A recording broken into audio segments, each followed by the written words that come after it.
Welcome to the Miracle You, guiding you on the journey towards finding passion and purpose and how to discover, create, and live a life by your design. Whether your success has been plentiful or your missed opportunities have been overwhelming, we can help you become a more empowered, masterful person and show you how to share your gift with the world.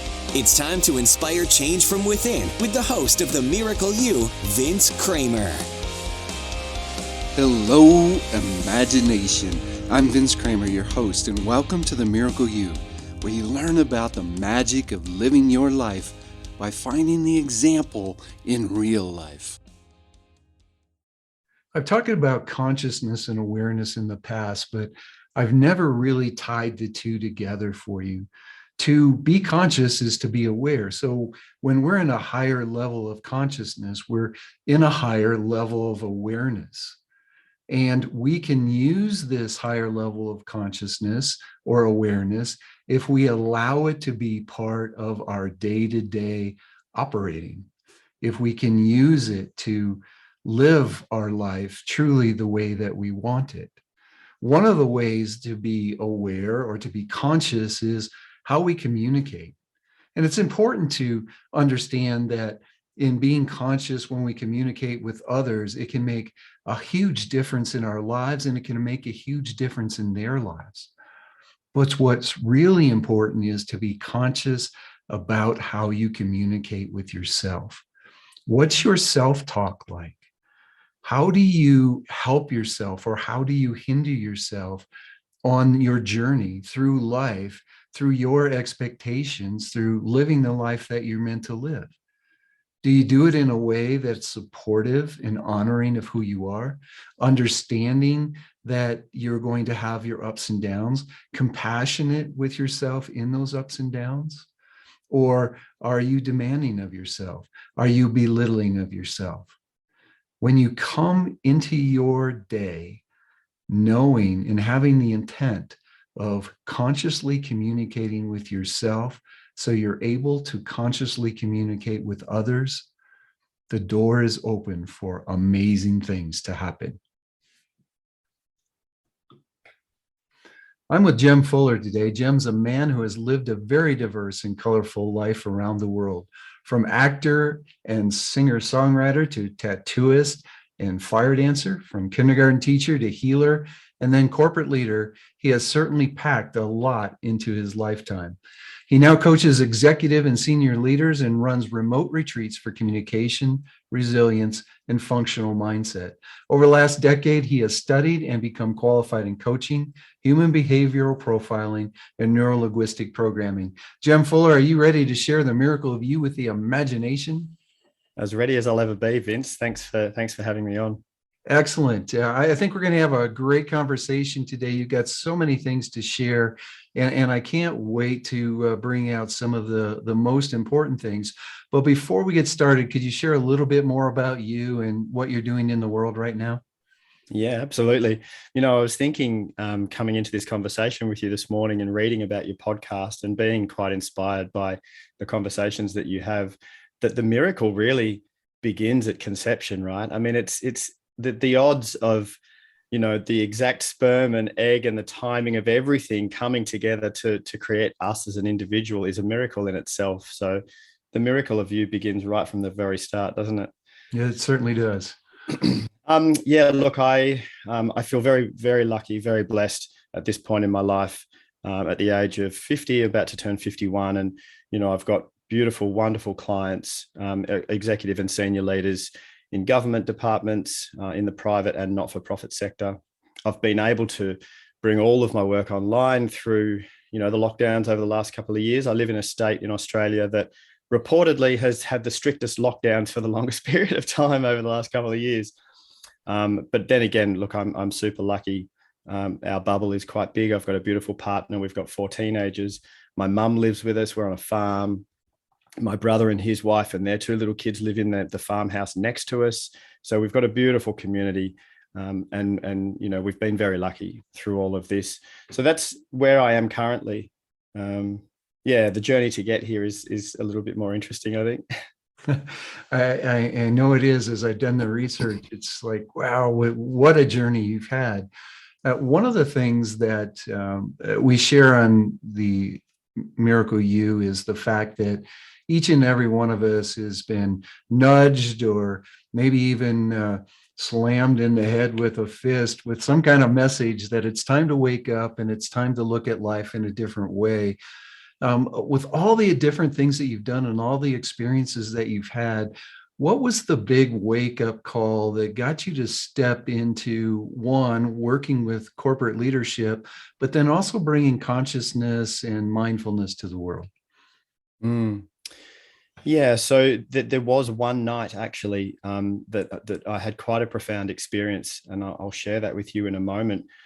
And also there was a lifetime of stuff, right? And events and experiences and stories and meanings that we give to the things that happen that I'm sure I have in common with your listeners. And, you know, the death of people who are very close to us. You know, when I was 18, my best friend died. Then later in life, my father of a brain tumor, and we nursed him through to the end. He was only 67, but still it was the generation above. So it makes a bit of sense when the generation above go or pass on. And so that was quite beautiful. But then 4 months after my dad, my younger brother died instantly on his motorbike. And that really rocked all of us. That was by far the most full-on experience emotionally, mentally, psychologically that I've been through. That was now 12 years ago. And so that was one of the events that really kind of was nudging me towards a deeper sense of meaning to life.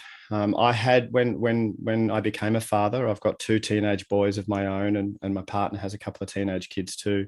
When I became a father, I realized that I had to, you know, get some sort of way of supporting these kids and some sort of career.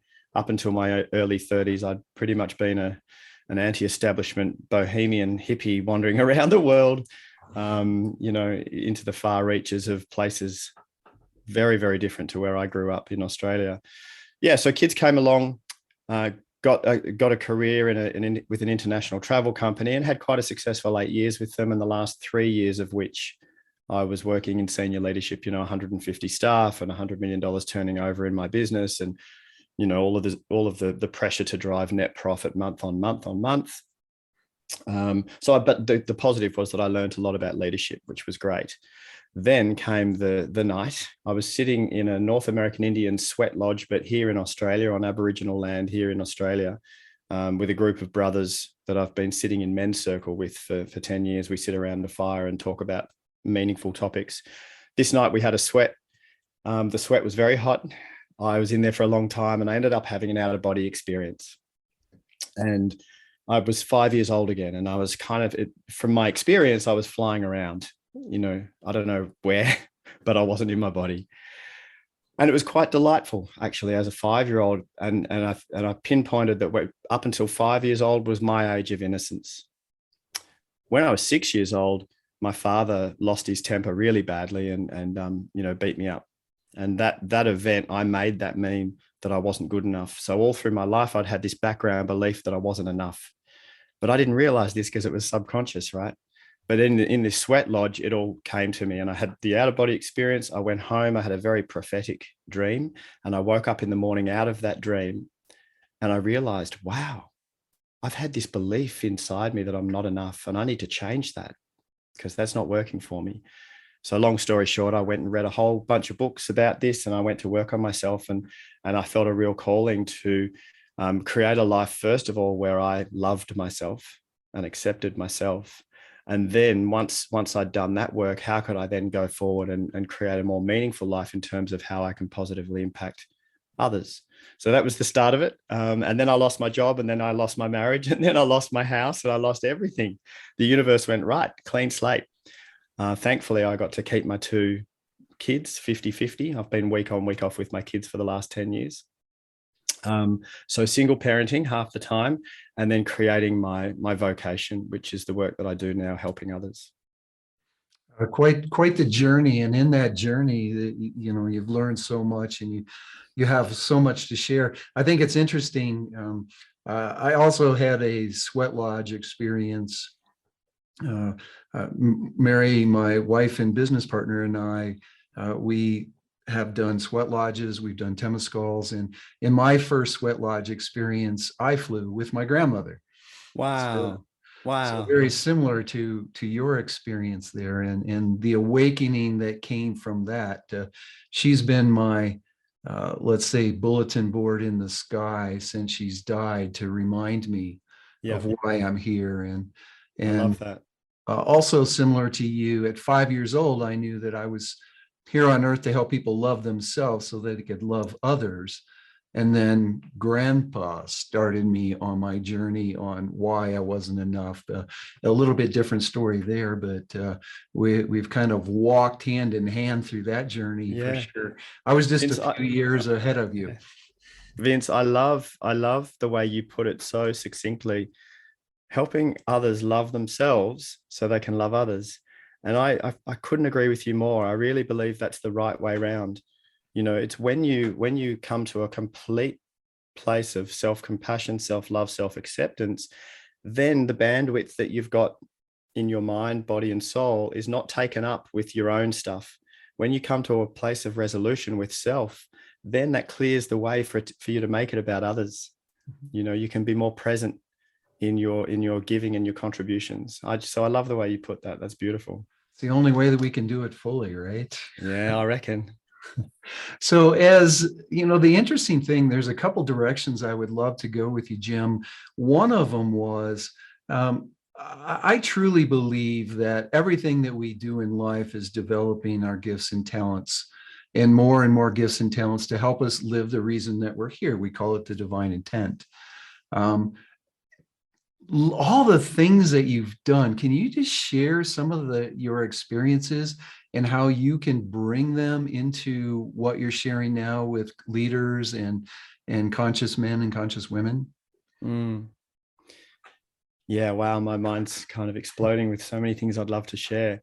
One thing, part of the work that I do with people is encouraging them to have their own sense of exactly what you said, the divine intent. What's your purpose beyond survival, right? So let's assume that you have enough money to eat and you've got shelter.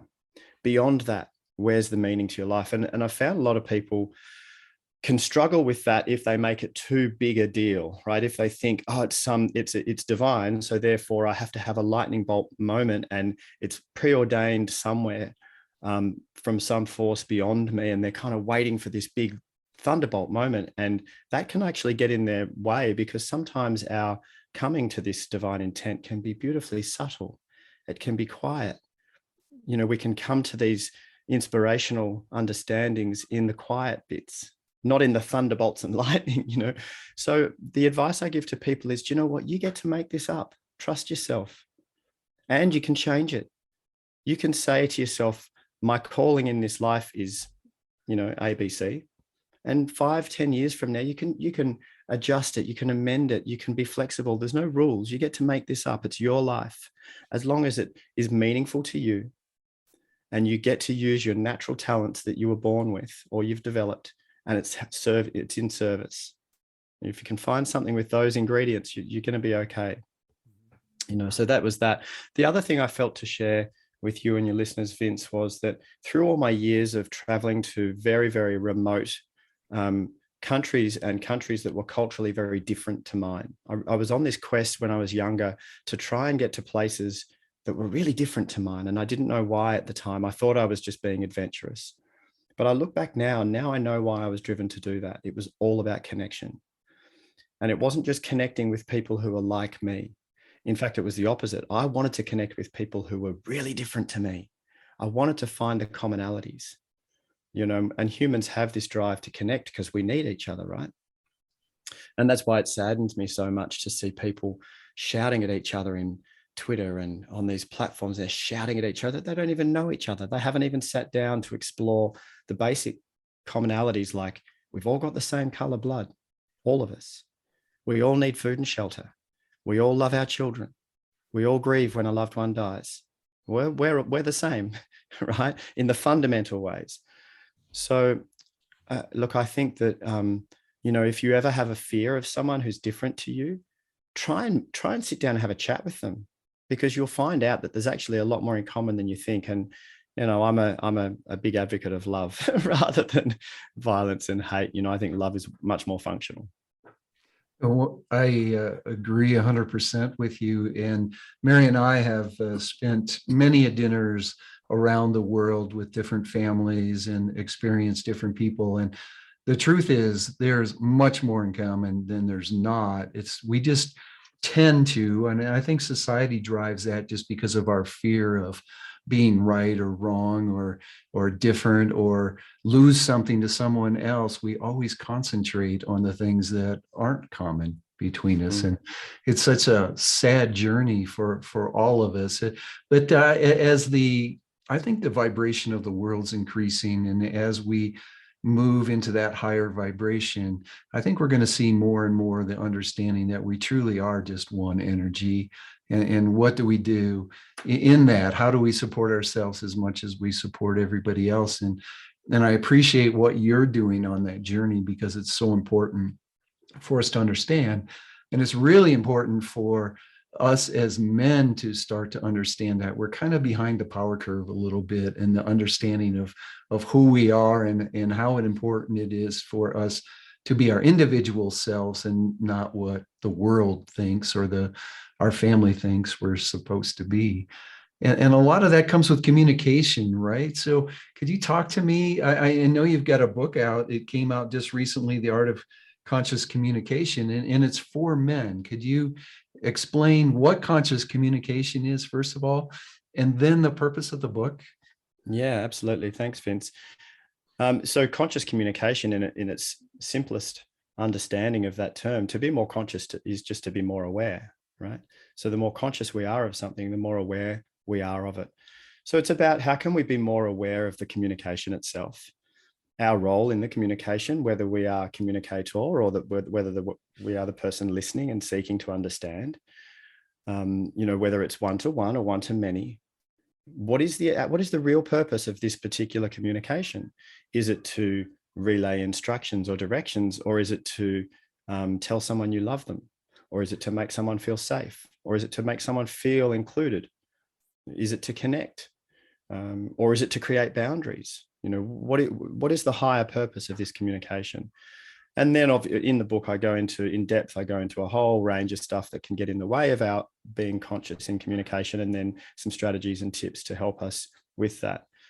In terms of why I've written it for men, initially I was writing the book for everybody, because I believe that communication is vital, absolutely vital for everything that we do.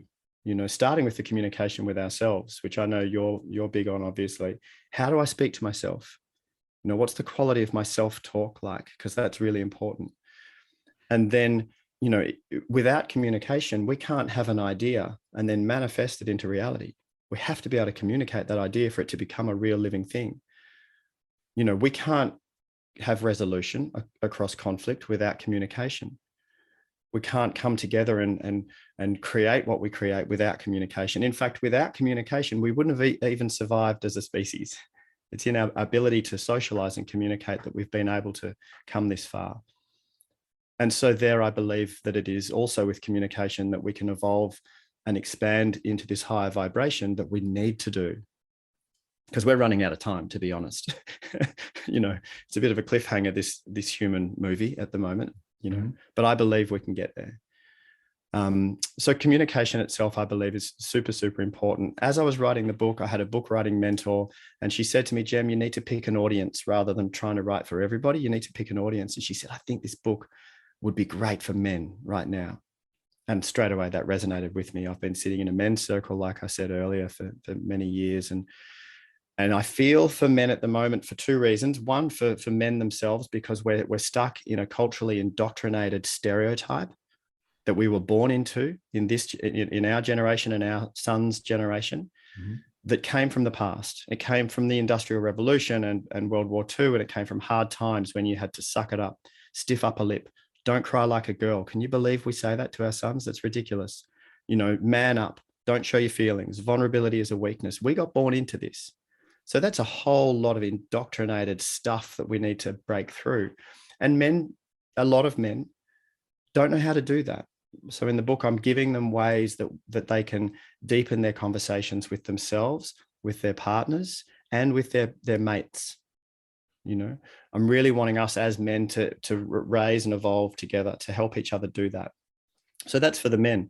The other reason I think it's super important is because I'm a massive feminist. When I say feminist and the empowerment of women, I'm talking about feminine energy. I'm not talking about getting women into decision-making roles, but they can only play the game accessing their masculine energy. That defeats the purpose. We need more feminine wisdom, more feminine intuition. We need more human-centric sensibility in our leadership, right? And women bring this naturally if the environment is conducive. So I believe the world needs more women in decision-making roles. We'll have less war, that's for sure. But to do that, we need to change the environment that they're coming into. So we need to upgrade the men. We need to upgrade this old masculine environment, right? So I'm pretty passionate about the cause, and the book is hopefully going to help to do that. Yes, I think as we see the freedom of what's available to us without fear, without judgment, I think we're all going to find that we can bring the divine masculine part of us, the divine feminine part of us together. And then it's not necessarily who's there. It's the fact that we are all combined in our masculine and feminine energy in a way that we could support the world. Conscious communication. So I really want the imagination to understand this, Jem. So could you give us an example of what unconscious communication would look like? Let's just say a man communicating to himself, an example of what unconscious communication would look like to him, and what conscious, if he was consciously communicating with himself, what that would look like. Sure. So unconscious communication could be in a moment when the man had, in his mind, failed at something. So he'd set himself a goal and he hadn't reached the goal, or he was disappointed in a way that he'd behaved or reacted. So in a moment of self-retribution, the unconscious behavior is when, and I don't want to swear on your podcast because I might say the wrong thing, but if you imagine expletives in this sentence, oh, you idiot, you stupid fool, you know, this is the self-talk going on. How could you do that, you bloody idiot, you know, blah, blah, blah. And this violent retribution on self when we make mistakes happens unconsciously regularly, you know. Or if you imagine a man has got out of the shower and is alone in the bathroom and sees himself naked in the mirror, and he's not happy with the way he looks as a man, and he starts berating himself. That's unconscious communication. And it's really quite horrible. Imagine if we spoke to a friend or a loved one or a child like that. We would never do that, but we speak to ourselves like that. That's unconscious communication. So the conscious communication version of that could be that in a moment when we're triggered by our own self-disappointment, that we notice ourselves get triggered, which is natural, and we notice the disappointment rising in us emotionally and mentally, and we notice it, and we pause in that moment and we take a breath. And then we coach ourselves to our expectations, because I think it's still functional to have, you know, expectations on how we want to show up in the world, right? But we coach ourselves positively and functionally towards that. So I'd be looking at myself going, hey, Jem, it's all right, mate. Your intentions were good. You gave it your best shot. It didn't work out the way you wanted. That's okay, mate. Pick yourself back up.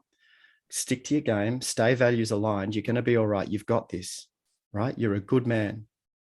Right? And we all fall over sometimes. That's okay. You can do this, carry on, right? So I've just now done self-talk, self-communication consciously, rather than unconsciously just shouting at myself. Excellent. And how does this, or what experiences have you had, or what example can you share how this works for leaders? Let's say a corporate leader. Oh yeah, wow. You know, these are my clients, right? So I coach corporate leaders. To be conscious in the communication is one of the highest functionalities, I think, of a good leader. To be the calm in the storm in any given moment, when there's pressure going on all around, to be able to remove yourself from your egoic viewpoint. So the ego is the sense of identity.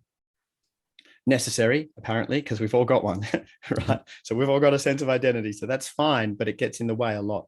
And so for a leader, when the leader has the idea that this is my business, my idea, my way forward, and it's my way or the highway, and whenever that gets challenged, the ego gets very defensive, right? And even if it's internally defensive, shutting people down, not listening, waiting for that person to finish talking so they can jump in and tell them why, no, that's not the way we're going this way.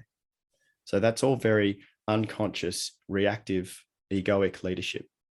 Conscious leadership is where we can put our sense of identity to the side, where we can say to ourselves, hang on, just relax for a sec. You've got nothing to defend.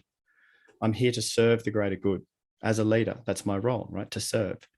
So to serve the greater good, let's open up this discourse. Let's relax our grip on the way we think things should be, right? I may be the most experienced person in the room because I'm the CEO, but hang on a second.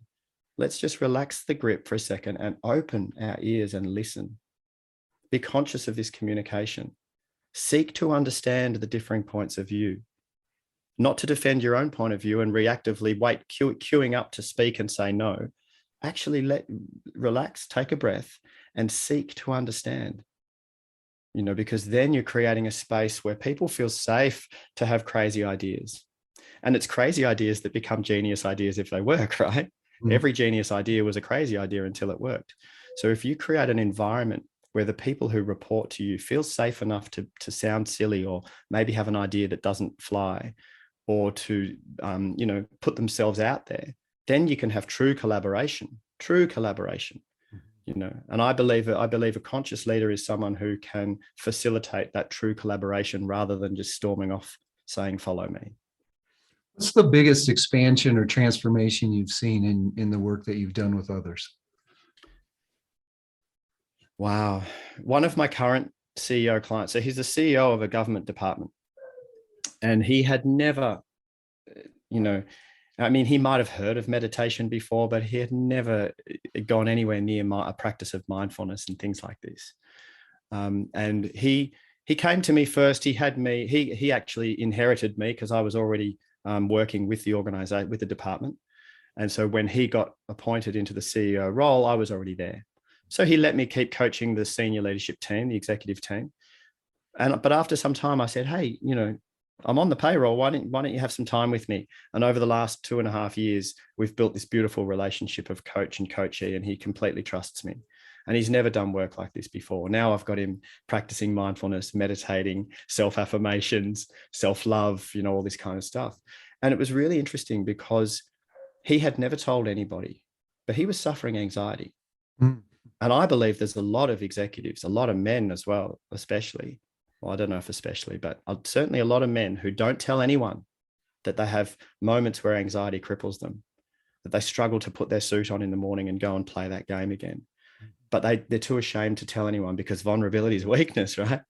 So as I work with them and they gain my trust, these stories come out and we can start to do the deeper work. And I really believe that my role is personal development for professionals, right? Because I'm not going to teach you how to make the widgets that you make, or I'm not going to teach you how to run that department that you run. That's your bag. I'm going to help you cultivate a really functional relationship with self and then the ability to communicate with others. So it's personal development stuff. Everything that you've shared with us today shows just how important, one, being conscious is, two, being able to communicate. But when you put them together, it's an unbeatable force. It's a force that supports you in your energy and your vibration. We're getting close to our end of time. Could you share a piece of guidance that would help people bring more conscious communication into their lives?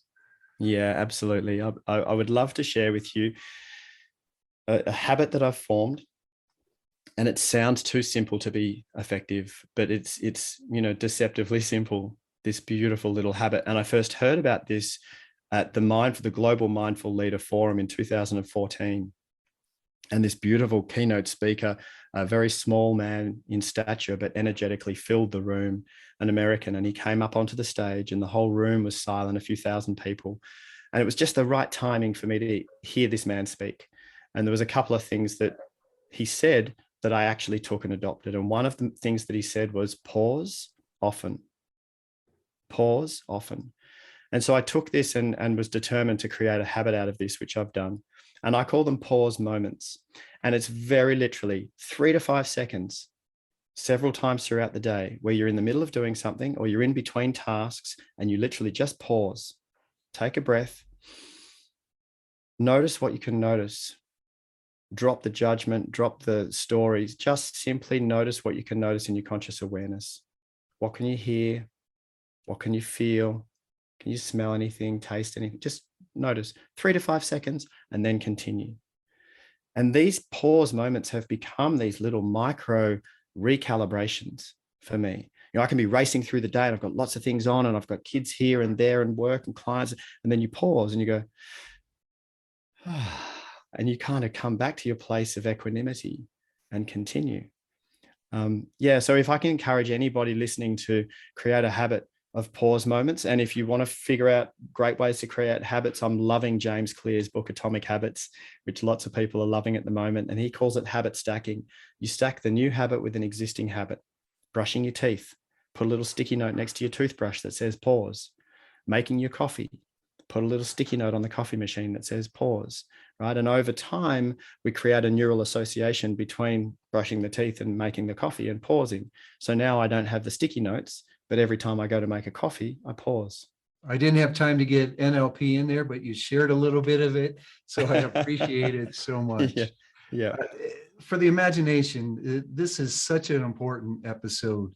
And I think most of the importance comes from the understanding of you've got to start communicating that way with yourself first, from a place of non-judgment, from a place of acceptance, and from a place of being your own loving coach instead of the coach that wants to belittle you or hold you responsible for things that are just a normal part of your day, but can really bring your vibration down if you allow yourself to beat yourself up. So what a great message that you shared with us today, Jem. We appreciate you so much. And the difference that you're making in the world is extremely obvious. Oh, thank you so much, Vince. It's it's a little different, but it's a difference still. And meeting people like you is heartening, and it's first thing in the morning here, and it's just been such a lovely conversation to kick my day off. So thank you very much. Thank you so much. On behalf of my wife and business partner, Mary, the entire team here at Imagine Miracles, we want to wish each and every one of you a miracle day. You've completed this episode of The Miracle You, but we have plenty more to help you discover your own personal passion and purpose. Head over to themiracleyou.com for free resources to assist you on your journey, as well as register for our free webinar, Discover Your Miracle Life, 3 Mind Awakening Steps Toward Your Unique Purpose, or apply for a one-on-one Your Life, Your Way breakthrough session and discover your next best step on your journey. All available exclusively on our website. That's themiracleyou.com. We look forward to sharing more experiences of passion, purpose, and life by design next time, right here on The Miracle You.